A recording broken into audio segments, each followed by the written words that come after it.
We have an update on an Amber Alert that was issued this morning. Around 9, the Chrysler 300 that was involved in the search for Kinsley Ava Leanne Olson was found in Minot along with the female suspect Melinda Tweed. The Supreme Court has upheld a ruling by a lower court that North Dakota's abortion law is unconstitutional. Protesters are gathering outside the U.S. government office in Bismarck to voice their displeasure with the Trans-Pacific Partnership trade deal. Well, let's hope for some better weather today. Henry, are we demanding too much by asking for some sunshine? Jackie Buckley is back from the Morton County Extension Service to talk to us about microgreens, these little things right here. Yes. Good afternoon, Jackie.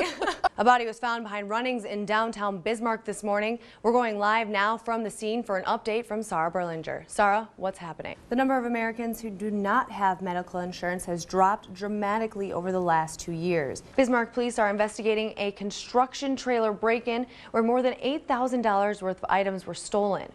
Alyssa Dickert is there live. Alyssa, tell us what's going on.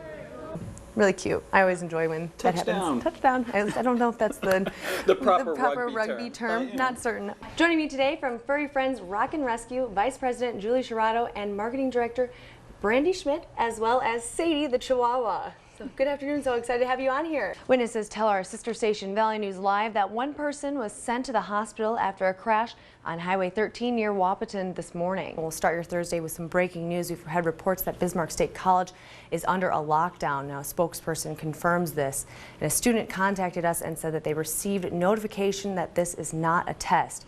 Now, the college says it cannot give details at this time, but Bismarck police say they're on scene and there's not an active shooter on campus. Thank you, Ron. Back here in North Dakota, the partial school board has voted to not renew the contract for Lewis Reese, the principal of the district's elementary school. From concerts to comedies to outdoor activities, there's plenty to do this weekend. Alyssa Dickert joins us now with this week's Curtain Call. Alyssa, what's going on? The city of Minot says that a water outage has affected the northwest and west parts of Minot. More than 2,000 North Dakotans could see their pension benefits cut in half by the middle of the year. The Central States Pension Fund is a multi-employer fund that covers employees of more than 15 current and defunct businesses in the state. Well, a man wanted in connection with a shooting in McKenzie County Saturday has surrendered. The McKenzie County Sheriff's Office says 33-year-old Kyle Fuchs contacted McKenzie County investigators yesterday. Tomorrow in the Test Kitchen, we're making cranberry hot cross buns, and get this, Kurt, including the glaze. No way. Yes, have to have that.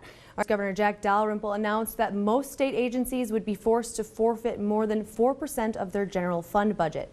Today, the State Office of Management and Budget released how they will be making those cuts. Now, the North Dakota Department of Mineral Resources has released its director's cut, which chronicles the oil numbers in the state.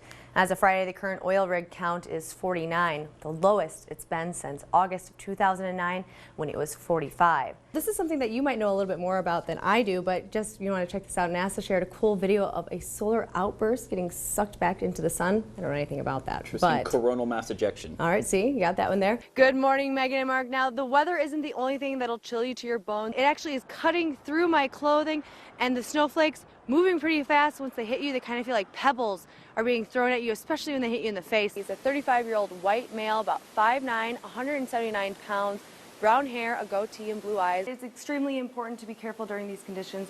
I'm here with Captain Ryan Moline. Now, Captain, are we expecting an active grass fire season this year? Coming up in the next half hour of Country Morning today, we're testing out this high intense energy workout. It's going to be cold, but if you want to get out of that winter weather, you can always still enjoy some winter sports with curling. Good morning, Megan and Mark. Now at 5 a.m., the line was wrapped around the building, and now it's since died down. And when the bus stops and this sign comes out, make sure you don't pass it because you could be looking at a citation if you do. Although, it could dye your hand.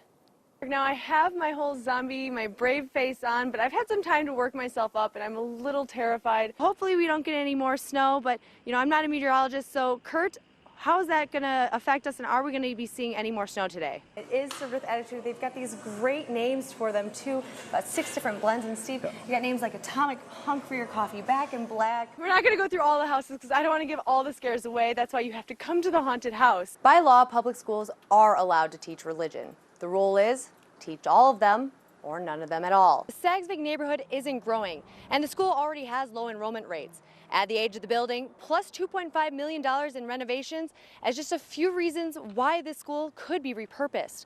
However, this idea only popped up a week ago, and parents say they're shocked and worried about how quickly everything is moving. We wanted to give you a little bit of a example of how much snow we actually got in the Bismarck area. So we have a ruler out here. Just want to show you that in some areas, like Kurt had said, we got about 3 inches. So you put that in there. Right here, it's about 3.5, but that will, of course, vary dependent on how much the snow has blown over, which is also a safety concern you're going to want to watch out for when you're on the highway today, unless you intend to use it commercially.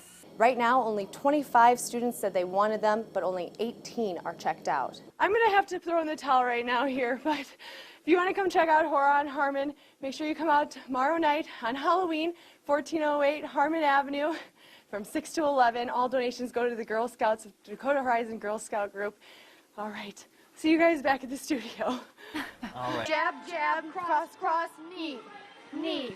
So remember that, watch Renita, remember that, and do that at the studio, Mega Mark, just once or twice. All right, back to you. Jab, jab, cross, cross, knee.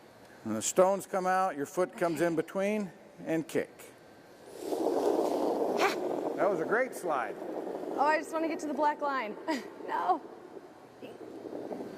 I made it. Okay, so that was fairly easy. I haven't fallen yet. Almost did there. So once you lose that balance, or those stones, it's harder to balance. In an effort to help decrease the number of unnecessary violent crimes, a Navy veteran from Indiana has developed a new weapon designed to shoot, not kill. This isn't your ordinary pistol. It's a 2-shot handgun called the ML-12 or mini launcher from Bruiser Less Lethal International. It's a weapon for military, police, and civilians, which fires a variety of less lethal ammunition, such as beanbags. Going hot. Tommy Teach came up with the idea after a close call during a road rage incident. I ended up drawing my standard duty weapon on him. And when I did that, he finally stopped and looked up at about 10 feet and hit the ground. Had he not done that, he would have been dead. While this weapon isn't intended to kill anyone, the rounds that come out of it go at about 280 feet per second, which can cause some serious bodily harm. Check this out. This is not something that can just randomly be shot at people like a paintball gun. It's an alternative to electronic controlled devices like tasers, which don't always work. An officer in Pennsylvania pulled out her taser to subdue a man who repeatedly attempted to steal her gun, but was unable to because the man's heavy coat blocked the receptors. It could be due to drugs, due to their body makeup, just it does not affect them. So we designed this product for the purpose of saving lives. Even though they're considered non-deadly weapons, Teach says they should be treated like all other firearms.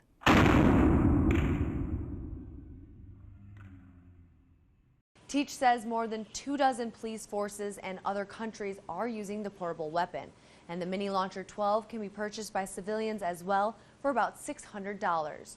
For more information, you can check out our website, kfyrtv.com.